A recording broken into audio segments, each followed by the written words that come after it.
Hi, everyone. Thank you for joining us again. So, this is part two of our three-part interview with Jorge Maique. That is Maique with a Q. And today we're going to talk a little bit more about your experiences in the cigar industry. One of the questions that I have is, how did you and my dad meet? That's interesting. We have a lot of common friends. At that time, I left the company. I left Havana's company, and I was at that time. And some common friends talked to Ernesto, and I said, Ernesto, I had a friend who used to be vice president or co-president in Habanos on different position, and now this guy is free, and the guy is planning to go to DR. Because my wife at that time was already in DR. She had a contract. She's a professor at university. And then those common friends talked to me and talked to Ernesto. And same common friend said, there is a person, he's well known, but I knew at the time already Ernesto, the number one, the history of La Gloria Cubana, because when they explained me, the person is Ernesto. I went to Google, I tried to see, and I read the whole history. I said, this guy is amazing, well known for La Historia Cubana. He's a winner for plays, Encore, for La Historia. And then we talk. At that time was the period of COVID. And then we had some different Zoom from different places, from Cuba, and we talk. And I said, the moment I will be there, I will see you. And he said, let me know. As soon as you come, let me know. And then once I was in DR, I had different proposals for other company. Even at the very beginning, I was trying to help a friend who I met in Cuba during a project when I was in raw material. We cultivated Connecticut wrapper in Cuba. Maybe not everybody knows about it, but during some years, we planted Connecticut wrapper and we export Connecticut. You told me about that. I remember. Yeah, it was an excellent experience. At that time, I was in the position of raw material director, and I went there, and it was in a special area, very good quality. Connecticut wrapper cultivated in Cuba is sweeter than the real Connecticut. It's a wrapper in between what is a real Connecticut and what is a real Havana. And I met this person, and this person has some business in DR. And when I came to DR, he asked me. I passed some time with him for about 6 months, trying to help him. But at the end of the day, I was not really interested in what he did, because he's a factory. They produce cuts, roller on, whatever. And my passion is cigars. And then I was talking with Ernesto one day. He said, come. And we had a nice conversation with Ernesto. And I said, I want to work here. I want to work with you because you are a legend, Everybody knows you. You are one of the greatest master blender. That's why people call you the godfather of master blender. Even he doesn't want to hear that often, because, he's a humble guy, Yes. And then when you said the godfather, he said, no, don't tell me that. I'm a blender. Right? I'm one of the blenders. No, you are one of the greatest blenders, And he proved me that. And then it was interesting, because my first meeting with Ernesto, I remember like today, was a Saturday. We had a couple of hours discussing, talking about different things. And then he said, what are you going to do now? I told him, no, nothing. You want to come with me? And we went downstairs to the VIP room, And then there was a tasting panel. There was a group of people, from different areas, tasting, blending, and every time he gave me a cigar. Smoke the cigar. What do you think?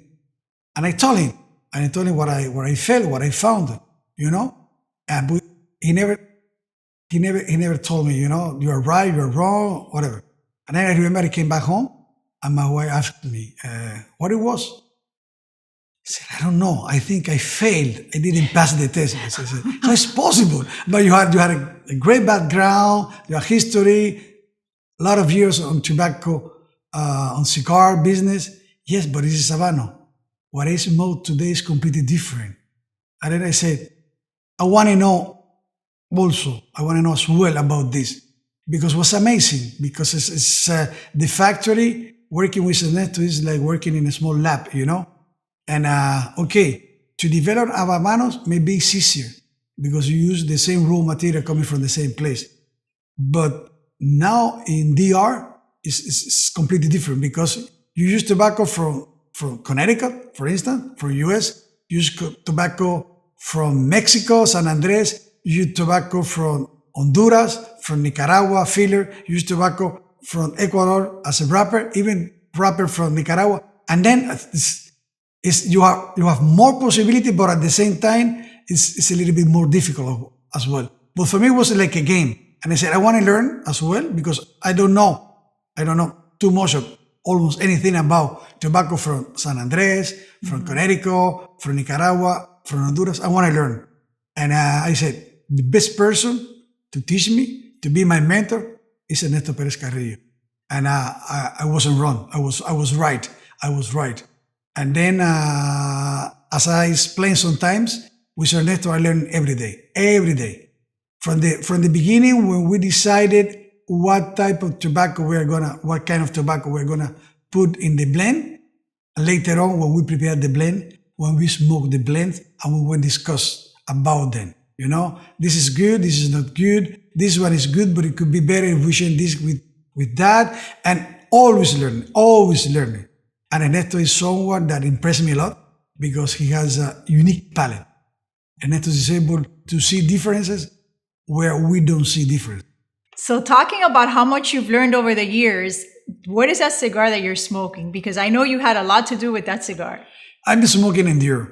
And always we have, in the factory, discussing with Ernesto, because Ernesto is a perfectionist, you know. He's looking always for perfection. There is no perfect cigar, but this cigar is not far from perfection. I mean, this is an amazing cigar, especially the wrapper. Wrapper is a Cameroon wrapper, a real Cameroon. Because, you know, others say, I have a Cameroon wrapper, but this one is made of a Cameroon wrapper, which is the real one. I mean, the family has a long story from his grandfather, father, and now Jorge Maique, producing that special wrapper in Cameroon. And the wrapper is amazing. It says this aroma, the taste, the sweetness. And in general, the cigar is creamy, is sweet, has a lot of complexity. But what I consider is one of the most important points, when you smoke this cigar, has a very clean aftertaste. You know, sometimes you smoke some cigars, and after that, the aftertaste, or next morning when you wake up, you feel, no, this one, you smoke one or the other one, and always the same. You feel the same, a very clean aftertaste. That's why I said this cigar is not far from perfection.